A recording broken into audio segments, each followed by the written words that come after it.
Hello viewers, welcome to masters of math.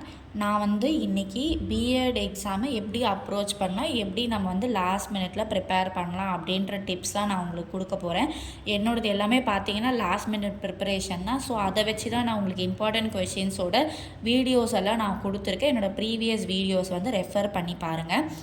இப்போது நான் ஒரு சப்ஜெக்ட் எடுக்கிறேன்னா அந்த சப்ஜெக்டில் ஃபஸ்ட்டு எத்தனை யூனிட் இருக்குது, அந்த யூனிட்டில் என்னென்ன கவர் பண்ணியிருக்காங்க அப்படின்றத பார்த்துப்பேன். ஸோ அதை பார்க்கும்போதே எனக்கு கூட ப்ரீவியஸ் இயர் கொஷின்ஸ் வச்சுப்பேன். ப்ரீவியஸ் இயர் கொஷின்ஸை நான் வச்சுக்கும் போது எனக்கு எந்தெந்த டாப்பிக்கில் அவங்க ரொம்ப இம்பார்ட்டண்ட்டாக கவர் பண்ணியிருக்காங்கன்னு சொல்லிவிட்டு எனக்கு ஒரு ஐடியா கிடச்சிரும்.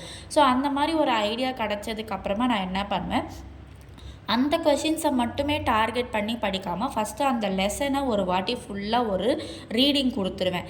நான் அந்த லெசனை என்னோடய அண்டர்ஸ்டாண்டிங்க்கு புரிஞ்ச மாதிரி நான் என்னோடய மைண்டில் ரெஜிஸ்டர் பண்ணிக்குவேன். இந்த லெசனில் இந்த கான்செப்ட் தான் சொல்லியிருக்காங்க. ஸோ ஒரு தியரி இருக்குன்னா இந்த தியரியில் இவர் இந்த மாதிரி தான் ப்ரூவ் பண்ணியிருக்காரு, இதில் இத்தனை ஸ்டேஜஸ்லாம் சொல்லியிருக்காங்கன்னு சொல்லிவிட்டு நான் கம்ப்ளீட்டாக அந்த லெசனை ஃபஸ்ட்டு அண்டர்ஸ்டாண்ட் பண்ணி வச்சுப்பேன். மனப்பாடம் பண்ண மாட்டேன், அண்டர்ஸ்டாண்ட் பண்ணி வச்சுப்பேன். ஸோ தட் எனக்கு நான் படிக்காத கொஷின் வந்தாலுமே நான் படித்ததை வச்சு நான் என்ன பண்ண முடியும்னா ஓனாக எழுத முடியும். ஸோ அந்த மாதிரி ஒரு லெசனை ஒரு ஓவரால் நீங்கள் படிக்கும்போது 1 மார்க்ஸுமே நீங்கள் ஈஸியாக அட்டன் பண்ணலாம். ஸோ 1 மார்க்ஸ் 5 மார்க்ஸ் வருது இல்லையா, அந்த 5 மார்க்ஸை நம்ம ஆட்டோமேட்டிக்காக எடுத்துடலாம். அதுக்கப்புறமா அந்த ப்ரீவியஸ் இயர் கொஷின்ஸ்னு சொல்லக்கூடிய அந்த இம்பார்ட்டண்ட் கொஷின்ஸ் எல்லாத்தையும் படித்து புரிஞ்சிக்கிட்டு அதை நான் ஒரு வாட்டி டெஸ்ட் எழுதி பார்ப்பேன்.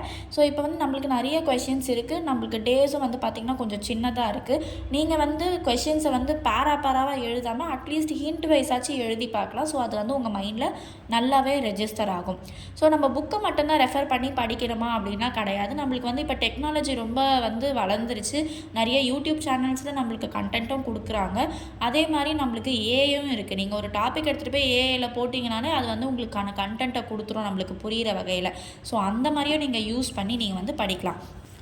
ஸோ என்னோடய மீடியம் ஆஃப் இன்ஸ்ட்ரக்ஷன் இங்கிலீஷ் தான். ஆனால் நான் இதை என்னோடய லாங்குவேஜில் அண்டர்ஸ்டாண்ட் பண்ணி வச்சுக்கிட்டு அதை தான் எக்ஸாமில் இம்ப்ளிமெண்ட் பண்ணுவேன். உங்களுக்கு இந்த டிப் யூஸ்ஃபுல்லாக இருந்துச்சுன்னா லைக் பண்ணுங்கள், ஷேர் பண்ணுங்கள், மறக்காமல் கமெண்ட் பண்ணுங்கள். என்னோடய யூடியூப் சேனலுக்கு சப்ஸ்கிரைப் பண்ணிக்கோங்க. எக்ஸாமோட அப்டேட்ஸை நான் வர உங்களுக்கு கொடுத்துட்டே இருப்பேன். Thank you so much viewers.